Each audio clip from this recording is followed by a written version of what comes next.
everybody, this is me Z here and welcome back to another video. Today's video is going to be an art commentary which will be revolving around the struggles faced by a small digital artist. This idea of mine had been on the list for quite some time now, so after doing thorough research and gathering my thoughts, I finally made this video and I hope you guys find something which you can relate to. Or you find the entire video relatable since it is revolving around being a small digital artist. Okay, so without further ado, let's get started. Alright, to be honest with you guys, I actually couldn't think of any ideas as to what I should draw. I literally came up with this drawing idea the last minute while I was doing my voiceover and going over it. So, not much thorough explanation on that because I don't really have much to say. Anyways, back to the topic at hand. Now, when it comes to being a digital artist or a small content creator, there are a lot of challenges and struggles you have to face throughout your journey. Some of my points may align with bigger artists as well, like obviously they can relate to it and all, but because this video is related to smaller digital artists, I just hope that this video also kind of, solidifies your solidarity with other smaller digital artists and make you realize that you're not alone and that there are others out there who are trying to do as well as you want. Point number 1 is finding inspiration. Obviously, this is something which every digital artist has to struggle with. No matter how many references you have opened on your laptop, iPad, or phone, you just never seem to get the inspiration you want, right? Or even when you're scrolling through Pinterest in order to find the right reference or to be inspired, you end up doom scrolling for the rest of the day and you end up with nothing but a blank canvas in front of you. This is really annoying, right? And even when you're taking a look at the art you have created, you just can't seem to find that boost of inspiration which you are craving for. Or perhaps you're taking a look at your favorite artist's work and it just doesn't hit. So finding inspiration itself is quite difficult, and a way to overcome this challenge is something which may sound a little bit strange, but listening to music has always helped me out because I get to imagine my own characters doing cool stuff, like they're either fighting or they're singing their hearts out or they're just having a really heated argument and stuff like that, exactly in those animations I used to watch as a kid. Yeah, but in order for you to find inspiration, I say that even scrolling through Pinterest can be pretty useful. Pinterest is helpful. I find about 90% of my references on there and save them to my boards, but I never use them. So yes, finding inspiration and getting inspired may be two different things, but they do fall under the same umbrella when we're talking about digital art. Point number 2 is building an audience. To be honest with you guys, even I found this point somewhat difficult, because when I first stepped into the world of digital art, I absolutely had zero idea about how I was going to build that audience because I was like a numbnut-brained kid at the time. I had zero clue about how social media works because my first drawing app, which was also like a form of social media, it was Framecast. But that shut down back in 2021, so I pretty much lost all my progress. Anyways, all I did over there was just draw whatever came to mind. Friends, characters, my own characters, fandom characters. I was able to eventually build an audience, but at one point my growth began stagnating. I absolutely had no idea what I was doing or what I was doing wrong.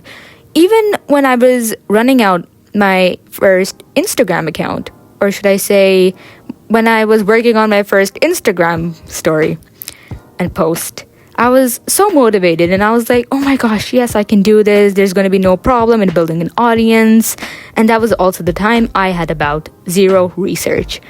I was able to garner about 460-ish followers in about 3.5 years, I believe. But even then, my growth began to stagnate and half of my audience is kind of dead. So it's also kind of difficult when it comes to like gaining new followers online, because you're uploading to such a huge platform with so many users competing for the same thing, wanting recognition and attention for their dedicated time and effort they have put into their art. Well, this is something not everyone is able to overcome, but they do so eventually. Take a look at the bigger artists. They were able to gain an dedicated audience not just by drawing fan characters or just doing whatever they want. They took it slow, they took it step by step. They improved, they worked hard, and they also researched into finding the right time as to when they should upload, when they should not, when is the most activity. There are a lot of factors to consider when it comes to building an audience, and I believe that one should keep them in mind. Point number 3 is something which I believe that just about everyone relates to, no matter you're a digital artist or a content creator, and it's time management. Even outside of the internet, you may be working a job, you're probably in university, or you're in high school, whatever occupation you have. You just never get the time to do whatever you like. You don't get the time to pursue your hobbies, whether it's writing, baking, drawing, or whatever. It's really difficult having to balance art and other responsibilities in this case, especially if you're doing art as a hobby or even as a side hustle. It's really daunting, especially when you want to take the time out of your day to work on some areas which you're weak in, be it anatomy, color theory, perspective, anything. I know that it may seem overwhelming, that you just can't seem to manage your time properly, and I agree. Even as a high school student, I find it difficult to just sort of pick out a day where I can actually sit down and work on my art. But when it comes to this busy lifestyle, you just have to sort of work it through, right? It's like that one saying where you have to like either free time out of your day or work during your free time. So managing time, yes, it's difficult, it's daunting, especially in this cutthroat world. But if you're able to extract the least amount of time, maybe do some doodles, maybe do some scribbling, just about anything, it can definitely help out. And if you like, you could also watch more videos on how to manage your time effectively, because I am definitely not one of those productivity gurus. Point number 4 has to do with dealing with criticism. When you are a beginner artist, it is 100% obvious that you're going to be prone to criticism. And I have to say, some people are ruthless, absolutely ruthless when it comes to criticism. Thankfully, I haven't experienced this, but I'm not sidelining other people who may have went through this. I've usually seen videos where people show their beginning art or something similar of the sorts, and the people in the comment section are ruthless. Oh my goodness, that see, there's this one fear you have as a beginner artist where you're like, oh my gosh, will people like my art? Will I ever get better? Will I ever get to the same level as my favorite artist? There are so many factors you have to consider. And this isn't even just about beginner artists. It can even be for intermediate or the highly skilled level artists as well. Because I myself, unfortunately, cannot handle criticism unless I ask for it.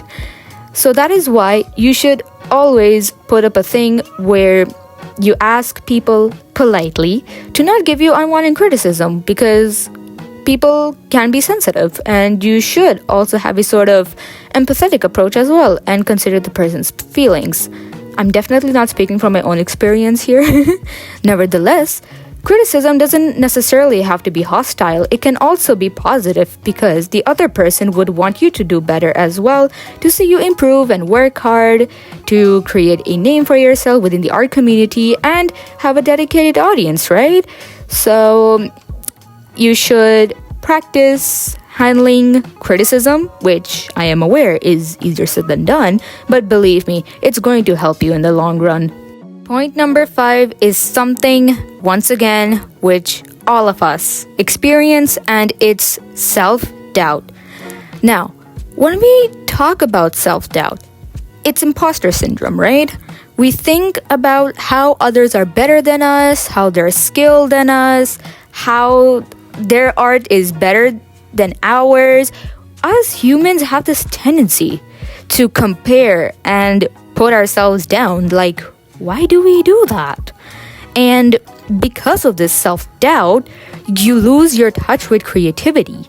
You either lose it or you're just like, oh, I'll just do what this person is doing and maybe I'll get the same recognition as them.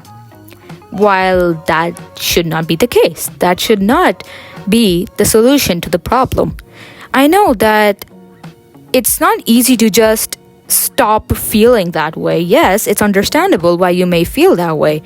But we shouldn't indulge ourselves further into this pit of despair and this lingering thought that we will never improve. Overcoming this may sound like a challenge, but we have to try, right?